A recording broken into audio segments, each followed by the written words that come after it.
name is Maja.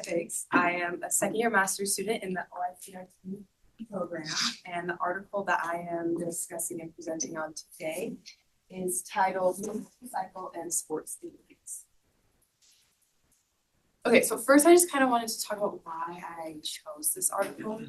I was an athlete for a large part of my life, and as I was reading this article and just trying to decide which one to choose to discuss, I was reflecting on my time as a collegiate athlete for track and field. And as an athlete for track and field, you have both male and female teammates. And I was thinking about it, and this is not something I had really noticed before, but a lot of my female teammates actually sustained injuries that ended their college careers early. Most of the people I had joined the program with didn't actually make it to surgery. And that wasn't something I really paid attention to. It was something that I realized really was. And I also think it's just important for us as a group in our individual professions to discuss how under-researched female health is and how we can make this as researchers as well. And then I also just wanted to mention all the different phases of the menstrual cycle, because if you're not talking about it or thinking about it often, it's easier to forget it's involved. So the first phase is the menstrual phase, and then the follicular phase, the ovulation phase, and then finally the luteal phase. And this article just suggested that hormonal fluctuations during the menstrual cycle may influence injury risk, and that understanding this relationship can improve injury prevention strategies. And then another interesting fact that I was in the background of this article was that it is estimated that women are approximately 5 times more likely to sustain anterior cruciate ligament injury than men. So the primary aim of this study was to analyze the relationship between the menstrual cycle and sports injuries in female athletes. And then their secondary aim was to look specifically at which menstrual phase represents the highest susceptibility. So this study was a systematic review, and they conducted it based on the PRISMA guidelines, which stands for Preferred Reporting Items for Systematic Review and Audit.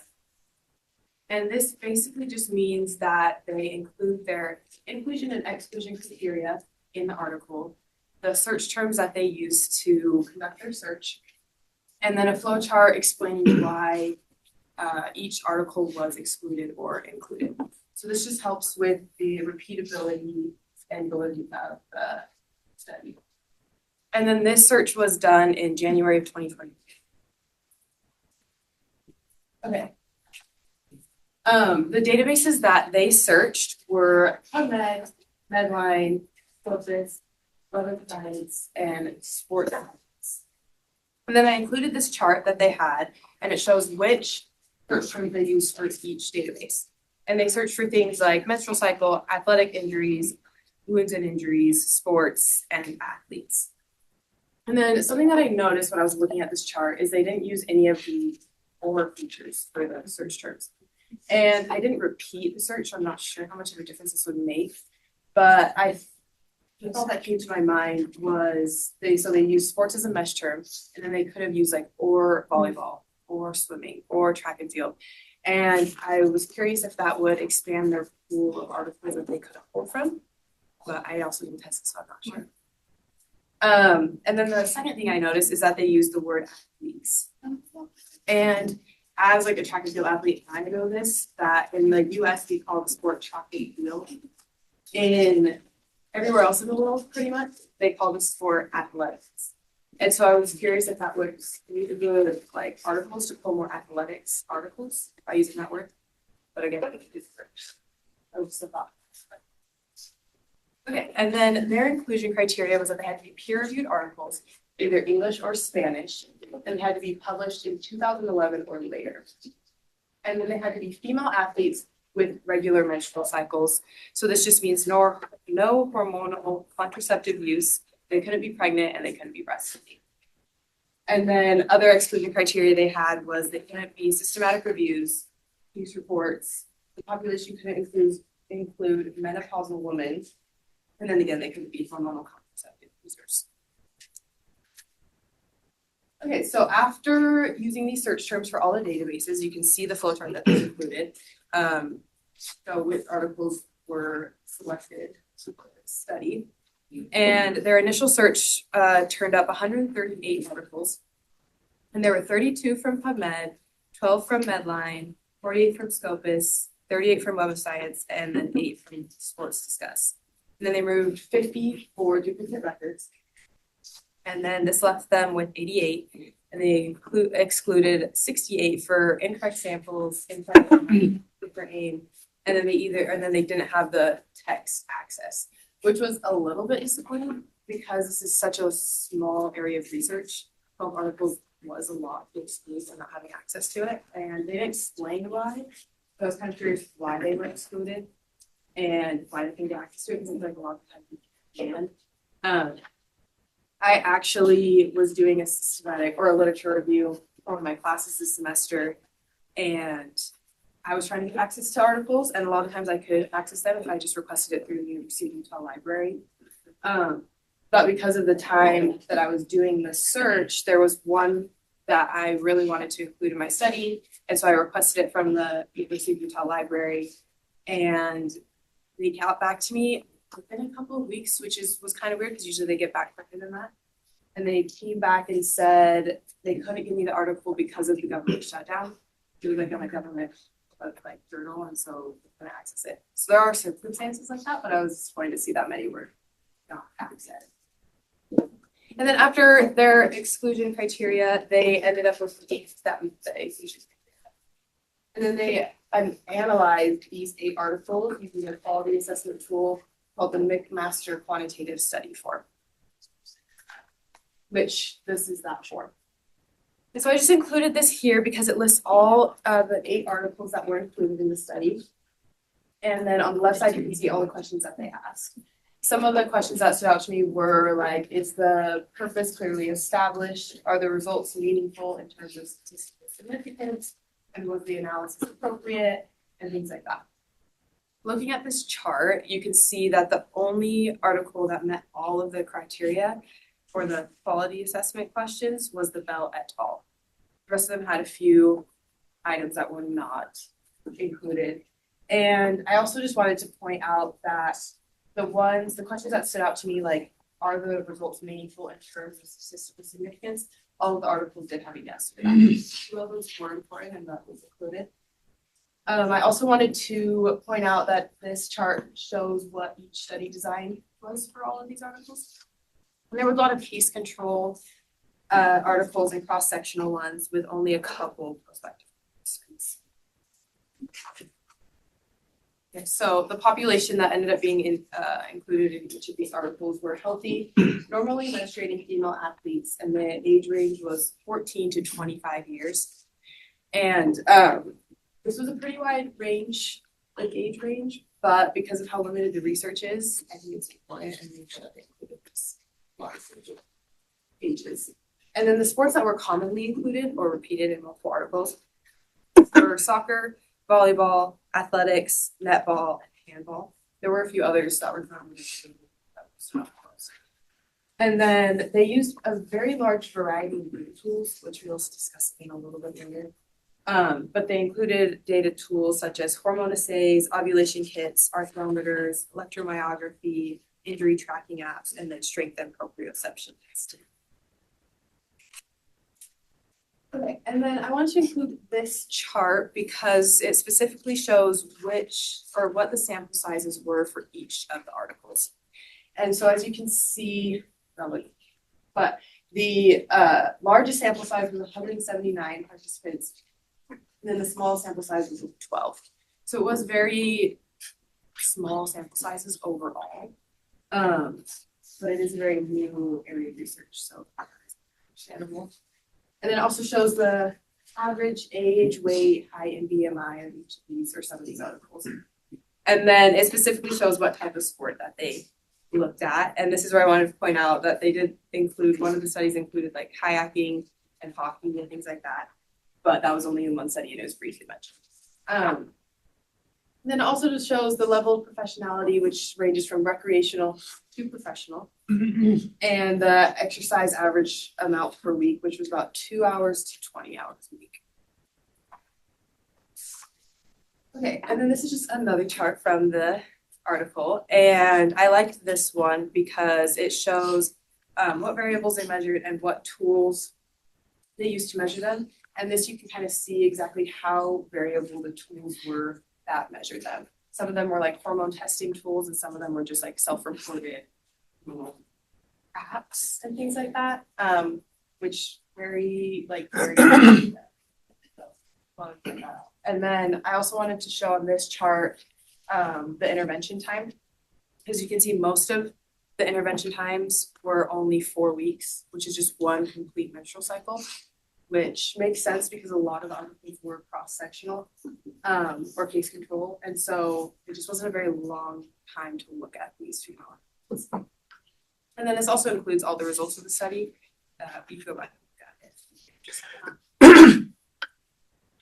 Okay, and then this is just kind of a summary of these couple of charts. So I'll just repeat that the Bell et al. Was the highest quality study because it met all of the criteria. And then most of the studies were small and they varied in design. And then the common limitations were that they had small sample sizes, they had a short follow-up, and then they had limited standardization.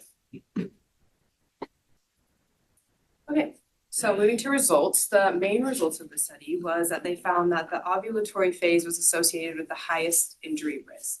And 5 of the 8 articles found this. One of the articles found that there was higher risk in the follicular phase, and 2 articles found that it was higher risk in the luteal phase. The article attributed this to the fact that the measurements were so different. And if you're tracking it yourself, you could be off a couple of days in which phase you actually are in your menstrual cycle. And the fact that the menstrual cycle is so limitedly researched in its own right that they don't know exactly what phase you are in all the time. And it's very variable between each individual woman. So that was a reason they thought this could be, but also there was differing conclusions in the articles. They found that with the ovulatory phase, there also was some biomechanical changes. They found that there is increased ligament laxity during ovulation, which just means that your ligaments are a little bit looser, if I'm correct. Residents, feel free to correct me if I'm wrong. But, which makes sense is why they're tearing their ACLs more often. And then they also found that there's decreased neuromuscular control and proprioception in the ovulatory phase. Proprioception, if you don't know, is just how aware you are of where your body is in space. So it's kind of like body focus, and that was decreased during the ovulation. And then neuromuscular control is just how the nerves control, or how quickly they control the muscles. And then that was also decreased. Something I found interesting was that strength actually peaked during ovulation. I was like, oh, I wonder why, if you're stronger during that time, you'd be getting injured more often. And just after reading it and thinking that through, I thought that, I'm curious what you guys will all think, but I thought that if you feel stronger, you'll push yourself harder, you'll make different moves that you don't normally or shouldn't be making based on the first 2 conclusions. And if you're not less aware of your body awareness and you have increased ligament laxity, it's easier just to. So that was my thought. And then I also wanted to point out that soccer and athletics stood out as the most popular among the other sports. And that's what I was mentioning earlier with the search terms and pulling athletics articles. And so I wasn't super surprised to see that. But also both of these sports are very high risk of injury, and they're the most practiced sports worldwide. So they just have more participants and more studies on them as well. And then something I wanted to also mention is that in the conclusion of this article, they made a point to make the statement that the lack of scientific evidence on this topic is remarkable. I just wanted to point out that's true. Okay, and then some strengths that I found in this study were first that it is the first comprehensive review focused specifically on the menstrual cycle and injury risk. And the fact that they had strict inclusion criteria helped improve its internal validity. And the fact that they highlighted important hormonal mechanisms. And then also that they used the Prisma and McMaster tools to solve the rigor of the study. Okay, moving to limitations. The first one was that there are only 8 studies that met the inclusion criteria, so it is a limited sample. And then the heterogeneity in the methods and measures prevented them from conducting a meta-analysis, which is a bummer, but I think that would be really interesting if we could get to that point sometime. And then again, that they were mostly short-term studies and it was only once menstrual cycle. And then there was a lack of studies on contraceptive users or postpartum athletes, which I think could be interesting in the future. I get now how that could be a confounding factor to include, but I think that's an interesting thing to bring up in the future. And then the fact that there were different methods to define menstrual phases. As I previously mentioned, they had self-report data versus hormone testing. That can just vary the results a lot. Okay, and then they also mentioned some potential confounders in the studies that they reviewed, which I thought was interesting. So I just want to bring up that injuries are influenced by multiple factors beyond just hormone levels. So your biomechanics, your environment, your training volume, all of that also attributes to injuries, and that's important to mention.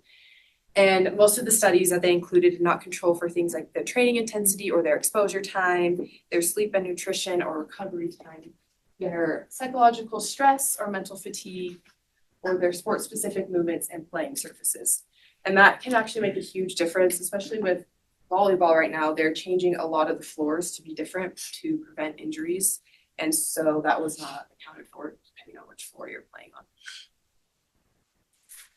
Okay, so for my AI element, I put this article into Chat GPT and I asked it to provide future research suggestions. And I honestly think this is a pretty easy layup for Chat GPT because it was discussed in the article and it is fairly new research, but I just wanted to include what it mentions. I think is a good response. It suggested that we conduct studies across multiple menstrual cycles or entire sports seasons, so just more longitudinal studies.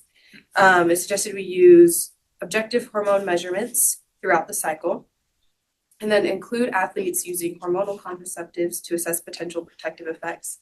This I thought was super interesting, and that would be a really cool future study as well. Not something And then they suggested using standardized validated tools to measure joint laxity and record injuries, and then also be sure to consider the multifactorial nature of injuries beyond just hormonal influence. Okay, and I just wanted to address how this could be applied in our area of research. By studying this more, we could create more personalized health support for women in physically demanding roles. What I thought of was people such as female firefighters and female first responders. If they were aware of this high susceptibility injury during this specific phase of the menstrual cycle, they could be more careful and just like know that they have decreased body awareness and increased strength, and that could help prevent injuries.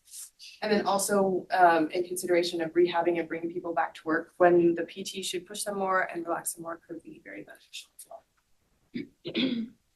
Okay. And then these are some discussion questions that I thought of that we can talk about, but I also would like to hear what you guys thought.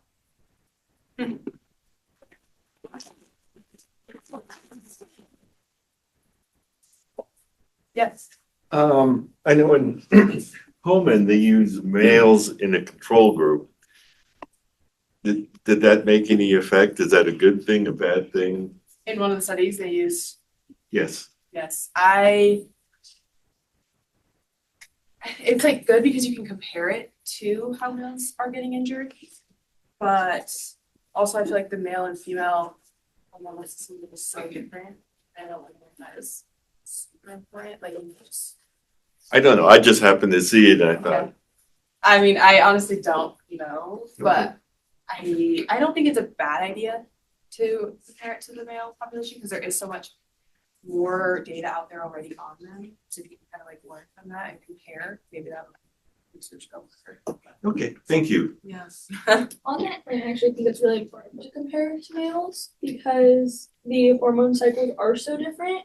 And if part of this question is whether or not our hormone cycles actually affect injury risk, then it might be important to compare to males, right? Because maybe overtraining has something to do with it. So if men and women have the same training schedules and you can see, oh no, they're all getting more injured on week 3 than week 2, then it's less likely the hormones of women during week 2. It's more likely whatever overtraining it is or fatigue or something mental, or maybe the floors were slippery that day because they just got cleaned or something like that. And so I actually think having controls would be really important depending on some situations. Yeah. I have a question. Yeah. Did you find anything in your research or literature search about the proposed mechanisms of like anatomical differences affecting ACL tears? So I know I've seen some proposed mechanisms that because females tend to have a wider like pelvic girdle, their femurs are more like a valgus angle, and that could potentially predispose them to ACL ruptures. And I'm just wondering if there's something you found that maybe supported that versus the hormonal differences as well.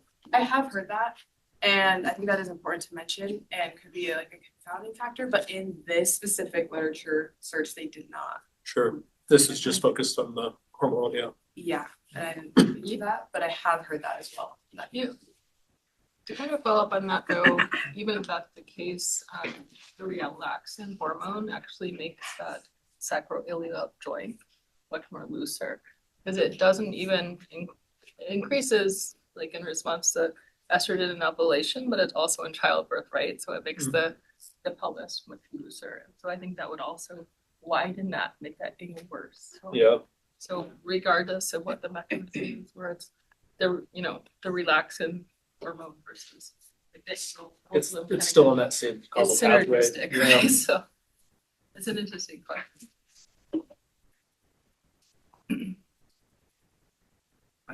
Nice job. How appropriate is this to these different types of study designs into one? With the systematic review, and just because there's so little out there, I understand why they did it.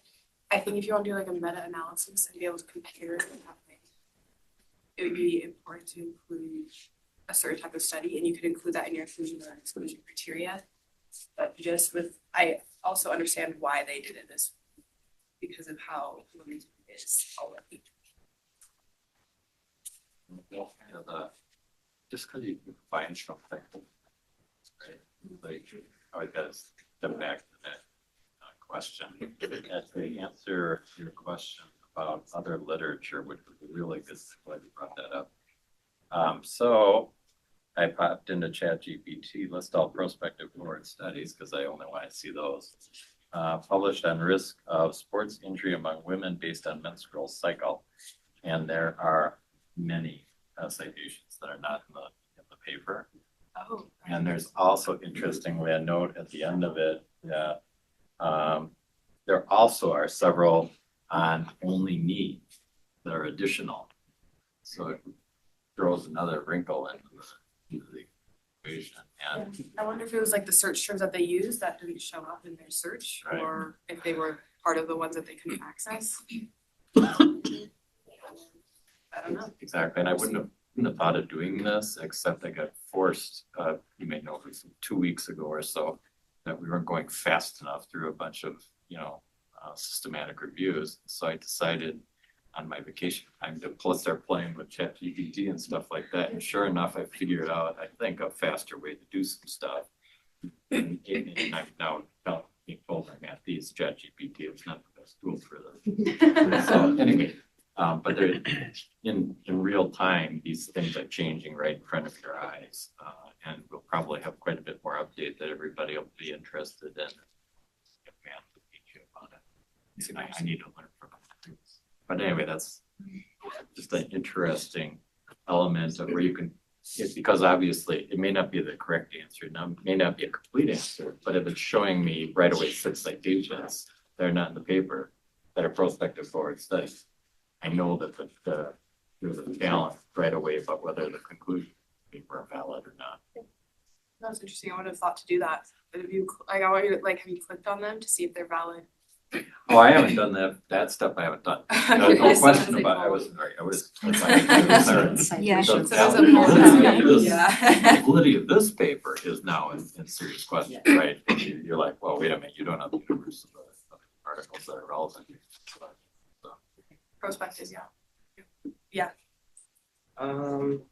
I guess like I was looking at another one of your questions here, the confounding factors in sports injuries, and obviously like soccer is one of the most like common sports I think for ACL injuries and tears, and So by looking at those specific sports, there's like confounding factors, I think, within just like looking at those kinds of sports.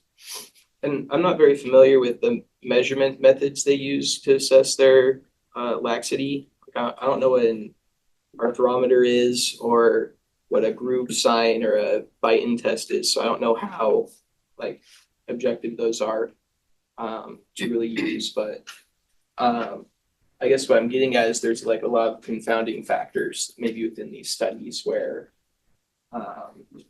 like I even know like we're playing on turf or actual grass is a huge confounding factor for a lot of different sports. And I know there's studies at Oregon and at Nike that are working on designing specific shoes for male and female athletes because of how they plant their foot into the ground to cut, which is like a point where you're at risk of injuring your ACL. Like between men and women is very different, whether they contact their foot with their heel first or their forefoot first is very different. So there's a lot of different things that go into this. Definitely, and I think that ties back to his point where it's anatomically differences. And I think it would be interesting in the future to have sport-specific comparisons and then also have a control group of males and be able to kind of compare those confounding factors a little bit better. Do you think there will ever be enough attention and money in the female sports to get the studies that we actually want? I would hope so. I don't know. I know that specifically volleyball is growing as a very exponential rate as a female sport, and there's a lot of viewers in that. So maybe they could start with something like that when it's more popular and try and get funding to that. And then if they find a lot of differences, they can publish that data and emphasize how important this research is and hopefully gain traction that way. The funding you get is more from like governmental funding, so I'm not sure how that would tie into how popular like the sport is, and I mean like they do care about that. So that is an interesting point. I would hope so. I think there is lots of progress being done there. Like I was at the same presentation about the women's shoes in sports, and they're getting a lot of funding from the sports shoes companies, which is a really good sign. So, That's cool. I know that. I think we can be optimistic about it. On the topic of like control groups, what are your thoughts on using men as a control group versus women on a hormonal birth control? Because if there is an anatomical difference that we should be considering, and we're trying to decide on the effect of hormones, like hormonal birth control would essentially like study a woman's so I guess what are your thoughts on like men versus women on birth control? That is a really interesting point. I think if you're looking at the specific hormonal effects like this study is, it would be, in my opinion, more interesting to have a control group of women on hormonal birth control because you're looking specifically at the hormonal effects. If you're looking just at like injuries pertaining to men versus women and how more frequent women are injured, I think it would be a good start to compare it to a men focus group and then have that data to say women are more injured like more frequently in these sports, and then you can compare it to the hormonal control after that, see if that is like something that can be beneficial from.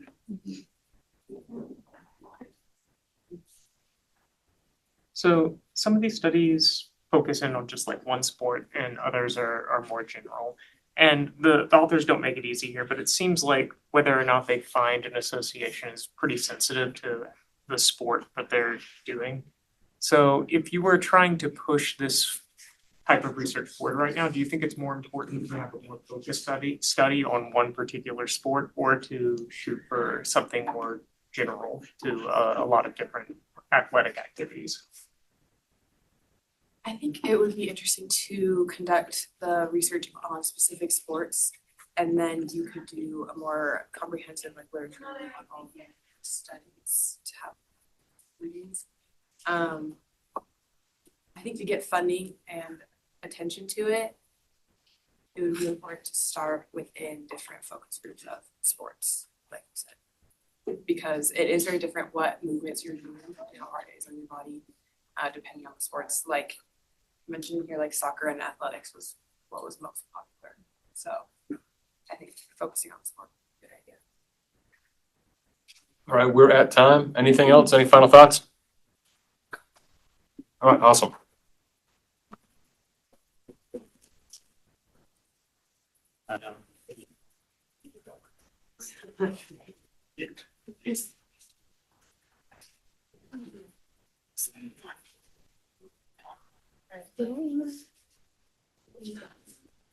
Sweeper. I'll do it right now.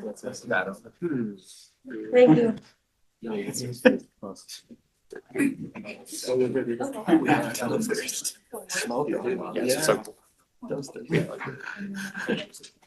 Hey, hi everyone. My name is Chloe Campa. I am a second-year master's student studying occupational health psychology. And today I'm presenting this article titled Strengthening Supervisor Support for Employees with Common Mental Health Problems, Developing a Workplace Intervention Using Intervention Mapping. And I'm really bad at projecting, so someone in the back let me know if I'm whispering.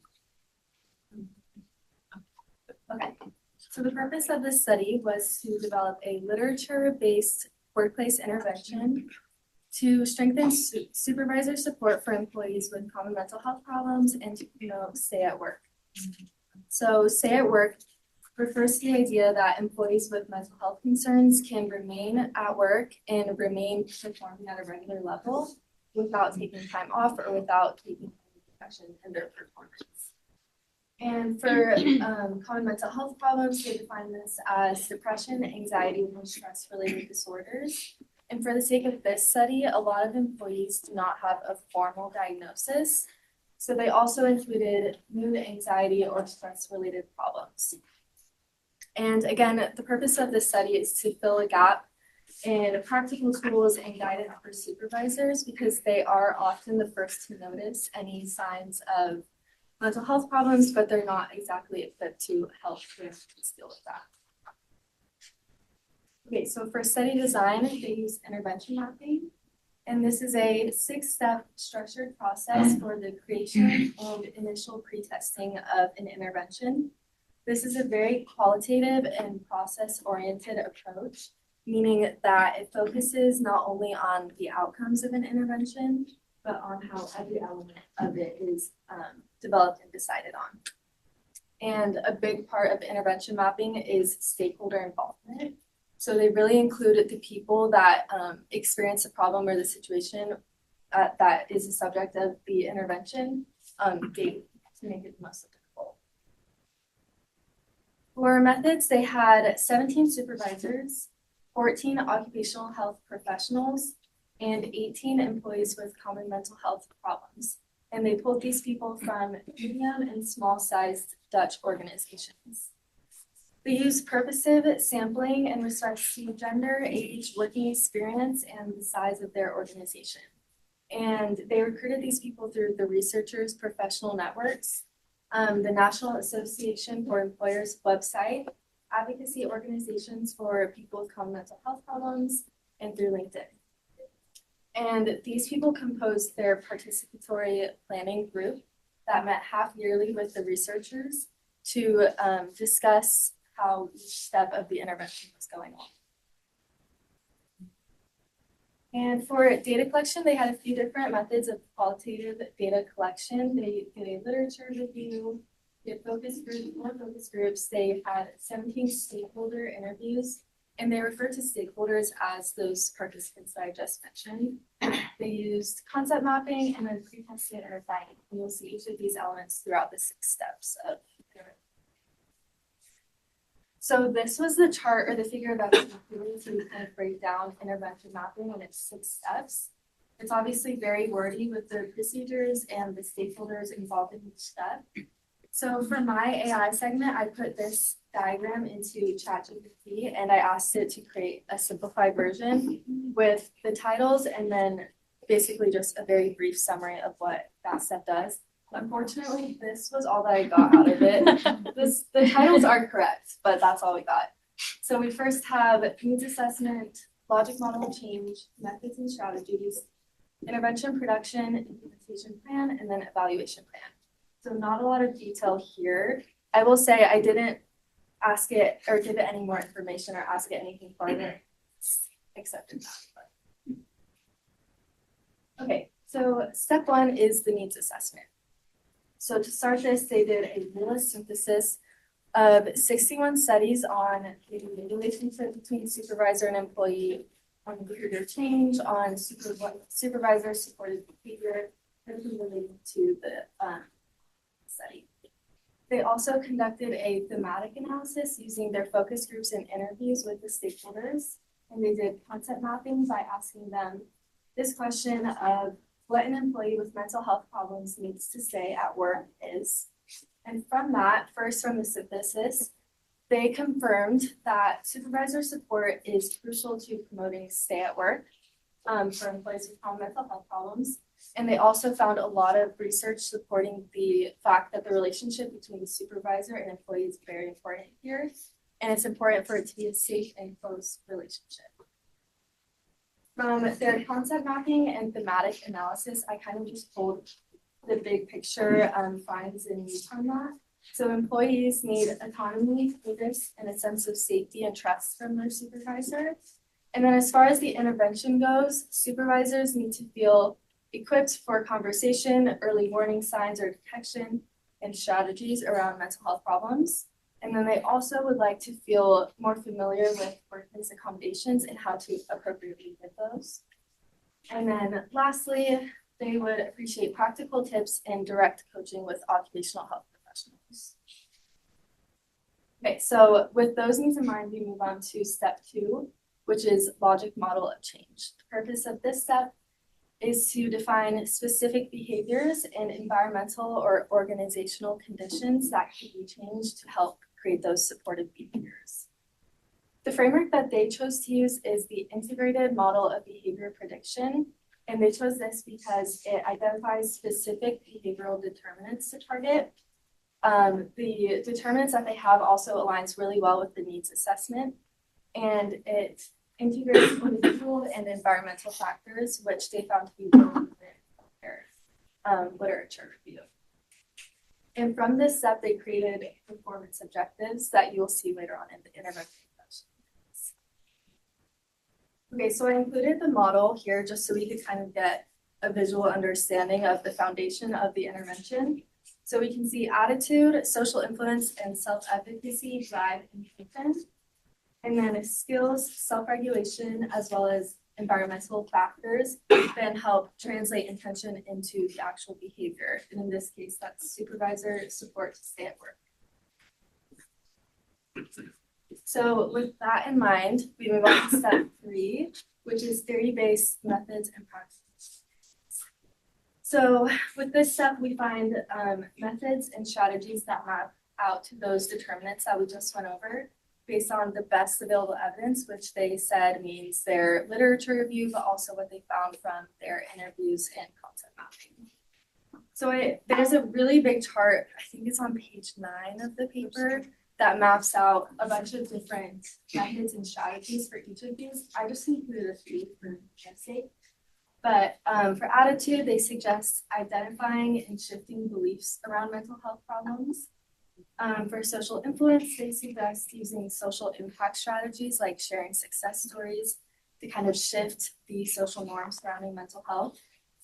For self-efficacy, they suggest using feedback and goal setting so that the supervisors can see how they're progressing and build that confidence. For skills, they recommend using guided practice, knowledge, raising awareness and discussion around mental health, and then self-regulation, they suggest feedback on their approaches as they go. Okay, and then a second element of step 3 is asking the stakeholders what they would value the most in an intervention.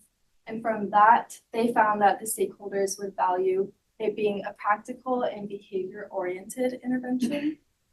They would appreciate if it was focused on feasibility and relevance to actual workplace problems happening.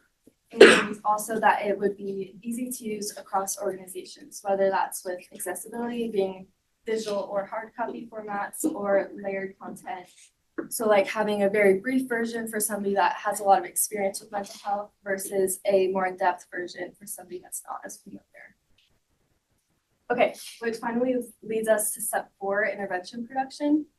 So the intervention that they designed from the first 3 steps, is a stay-at-work supervisor guideline. The first component of this is an online guideline organized into 5 stepwise themes. And these themes come from those performance objectives that I mentioned earlier. So it's identify signs of common mental health affecting work, discuss the impact of common mental health with the employee, encourage autonomy and responsibility, facilitate and evaluate job accommodations, and then lastly, seek occupational health support for tailored interventions. And that's referring to working with occupational health professionals. And they did end up doing this in a 3-layer information format like the supervisors requested. So the first layer just has short bullet pointed actions for quick reference. The second layer has brief explanations with more specific actions to use. And then the third layer has in-depth content, including dilemmas that you might face, checklists, and additional resources to help you address each situation as it comes up. Okay, and then the second element of the intervention is interactive coaching sessions. So this is between the occupational health professionals and the supervisors. And the structure of this is 1 plenary introduction session followed by 3 monthly coaching sessions. And the goal of these coaching sessions was to help the supervisors create a sense of urgency around mental health, whether that's with their actual employees or whether that's with their higher management. They also wanted to help them identify solutions to the problems that their employees might be facing, give case-based or tailored advice to the supervisors, and again, discuss any dilemmas that they might face while addressing these issues. Okay, so I wanted to try to just pull some characteristics from the intervention to hopefully help us see how this relates to the first 3 steps. So some key characteristics are that it's a very dialogue-based approach between supervisor and employee, but also between supervisor and the professionals. They did end up doing it in the layered information format, which I think would be really helpful. And then they provided a lot of practical tools and examples to refer to. And then the last element of step 4 is a pretest. So they did this with 15 participants composed of occupational health professionals and supervisors. And from that, so they basically had them run through the guideline and then go through an example of a coaching session. And from that, they found the layers to be very useful, and they appreciated the practical guidance that was provided. They also ended up revising the intervention based off of any constructive feedback. And with that, they improved the visuals, so making it easier to navigate the online guideline. And then they also provided even more real workplace examples just so that they could find things to relate to in their specific situations. Okay, so step 5 is implementation planning. They give a plan to implement the intervention so that it can be used to its fullest degree. And so they give out 4 requirements. First, that it has support from higher management, that HR and OHPs need to recognize the urgency of this problem, that there needs to be an existing working relationship between occupational health professionals and the organization itself. And there also needs to be clear communication of the benefits, but also the time commitment that this would entail. And then their suggested delivery plan is 20 occupational health professionals. Each of them trains 3 to 6 supervisors per organization. The time commitment would be 5 hours over 3 months, and they recommend that the supervisors have current or recent experience with employees facing common mental health problems. Okay, last step is evaluation planning. So they want to do a realist evaluation, which basically qualitatively assesses what works for who, under what conditions, and how. That's like the 4 domains of this assessment. And this allows them to look at the implementation process, the mechanisms of change, like from the model that I went over, and contextual factors that might vary from organization to organization. And this also gives them a chance to look at the intended, but also unintended outcomes that might come from this intervention. Okay, so kind of again, a bigger picture look at what this intervention did, or what this intervention mapping did. So it first identified needs. Supervisors lack training, confidence, and clarity in their role with dealing with mental health problems. They need practical tools and easy access to occupational health support. And it's really important to have a trustful, open communication and good safety climate between supervisor and employees. And then as far as the intervention, they created an online guideline with in-person coaching. And this had a really strong emphasis on behavioral change through those 5 factors of attitude, social influence, self-efficacy, knowledge, skills, and self-regulation. And then lastly, again, they pre-tested and refined with strong feedback. Okay, so some strengths that I identified. The biggest one, I think, with intervention mapping is stakeholder involvement throughout the entire process. This really helps with the relevance, but also the acceptability that this would have in the real world. It's also very evidence and theory driven, like their use of the integrated model of behavior prediction. And I think they were very intentional with making it practical, scalable, and have a very tailored design. As far as weaknesses, it is very context specific. So the Dutch labor system has frequent access to occupational health professionals, and this is not the case everywhere. So it would be pretty difficult to translate this intervention, I would assume, to other labor systems. They also mentioned that it may not generalize to informal or precarious work settings. I noticed that they didn't do any employee level evaluation of the intervention. They said that this was due to privacy. I'm not sure of the specifics there, but I would imagine that it would be really valuable to make sure that what we are using to train the supervisors does address what the employees need out of their supervisors. That makes sense. And then lastly, I don't know if I should include this as a weakness, but there is a clear lack of quantitative data. I know, from what I know, this is to be expected with intervention mapping. It's very qualitative. So maybe this would be more of like a next step or a next phase of intervention mapping. So that's all I have for you. If you have any questions, I also prepared these discussion questions for us.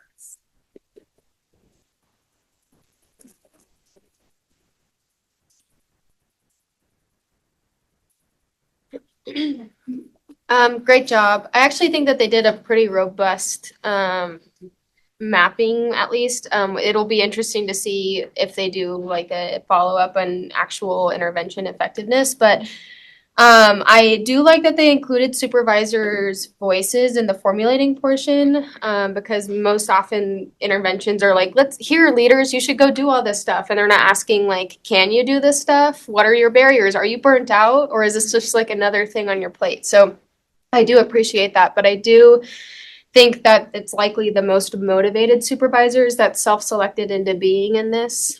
So something that we struggle with in the supervisor support literature is that some supervisors kind of don't know that threshold between like being a therapist and being a supervisor.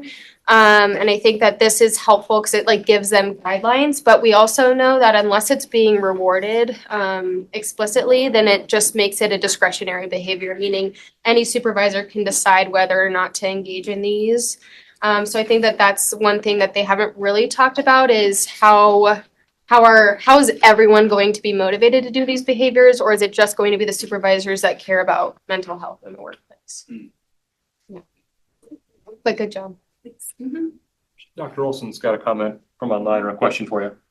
What barriers do you think might need to be addressed if adapting or translating this approach with U.S. employers? I think it would be entirely different from what I know, at least. There isn't this super close relationship with each organization with occupational health professionals. So I think that that would be a very essential gap to fill. I'm not sure how exactly you could do that because they do have a very specific and specialized role. saw interventions mentioned, and then, or not interventions, sorry, accommodations mentioned. And this is kind of a hard question to answer, but do you have any ideas of how you would balance like the employer needing productivity out of their employee, but also needing to like accommodate them and work with them? It seems like a tough thing to balance. Do you know if like the Dutch system has a way of balancing this, or? I'm not sure as far as the Dutch system goes. I would say I think that something that they talked a lot about is the value of keeping the employees at work, and no matter what, if you don't address these issues, you will lose that productivity anyways, kind of, if that makes sense. So I think it's kind of just understanding the value of addressing these before it comes to the point where productivity is less. Does that answer your question? Yeah. Or just... Yeah, I was just gonna follow up on the previous comment. You know, having the 17 population for the supervisors, and the skill set of supervisors varies, right? And it probably would have been nice to see more controls, like a stronger control group other than, well, you've experienced someone with a mental health issue. Doesn't seem like a really, to me, I think they probably could have tightened that up quite heavily. I think that would be really valuable in a further phase of this or building on this.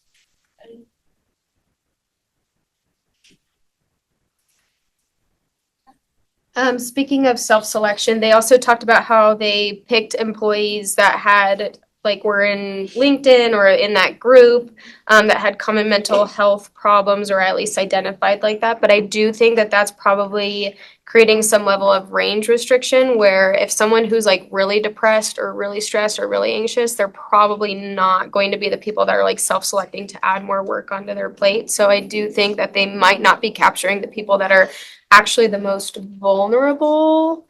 And therefore maybe they don't have like the most robust explanation or like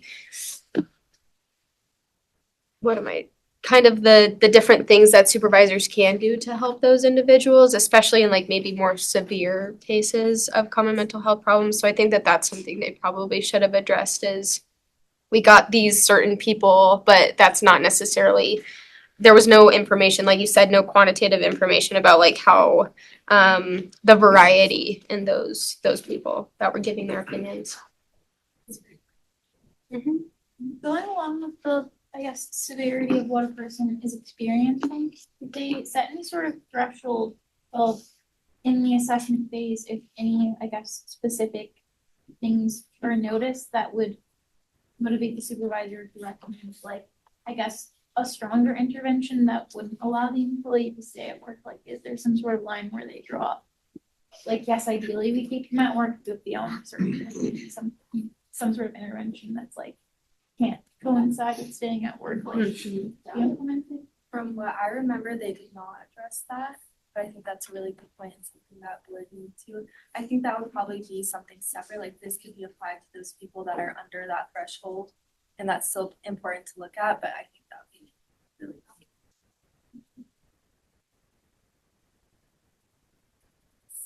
So just glancing at the follow-up study on this, one of the things they mentioned that was a big predictor, or a significant predictor of supervisor supported behavior was having the supervisor being assessed on sick leave numbers.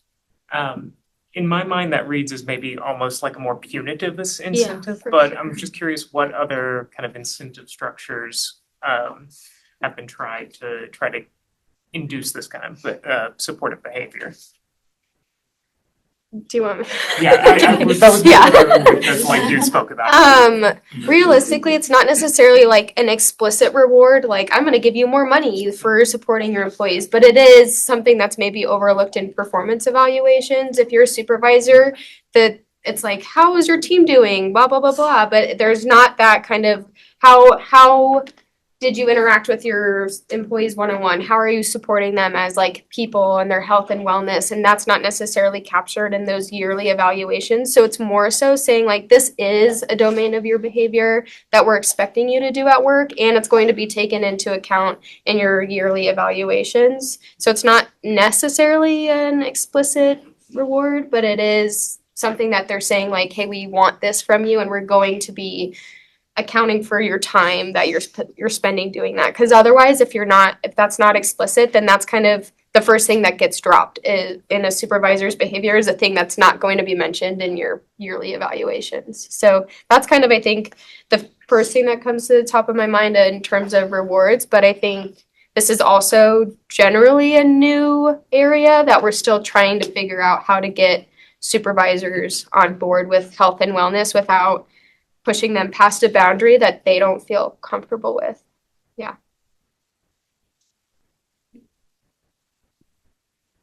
So, thank you for presenting this. We may end up with the same results, but there are specific publications, a lot of them, regarding the methods and the criteria for doing a guideline. And this article doesn't cite any of them, but there's a professional society guidelines international network, there's others. And there's criteria of grade and agreed, and all sorts of stuff. Steps. One of the steps is systematic review.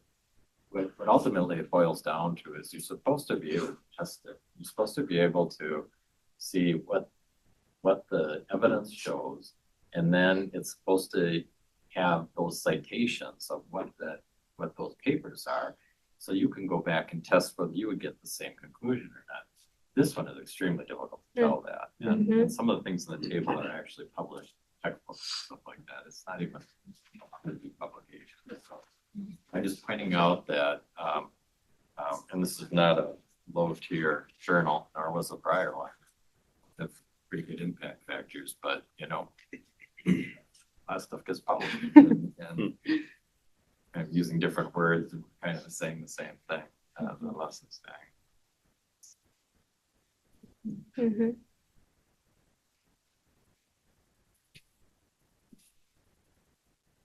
What else? Going once, and twice. All right, great job, Chloe.